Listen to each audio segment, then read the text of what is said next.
Welcome to Let Me Fix This. Enjoy the video. In this video, I will explain how to program a Jeep Wrangler key fob.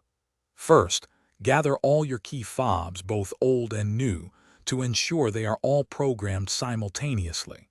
It is crucial to have at least 2 already programmed, working key fobs for this procedure. Then, sit inside your Jeep Wrangler with all doors closed and unlocked, ready to begin the simple steps. Now, let's get your Jeep into programming mode. Insert your first working key into the ignition and turn it to the on position. After a few seconds, turn the key to OFF and remove it within 15 seconds.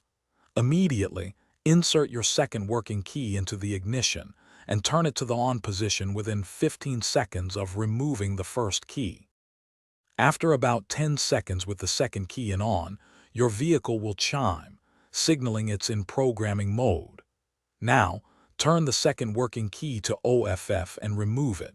Quickly, insert your new key fob into the ignition and turn it to the on position. You have 45 seconds to complete this step for each new key fob you wish to program. After inserting the new key and turning it to on, the security light on your dashboard will flash for 3 seconds, confirming successful programming of that key fob. To complete the process, simply turn the ignition key to the OFF position and remove it. Now, it's crucial to test all your key fobs, both old and new, to ensure they are working perfectly. Thanks for watching. If you found this helpful, don't forget to like and subscribe.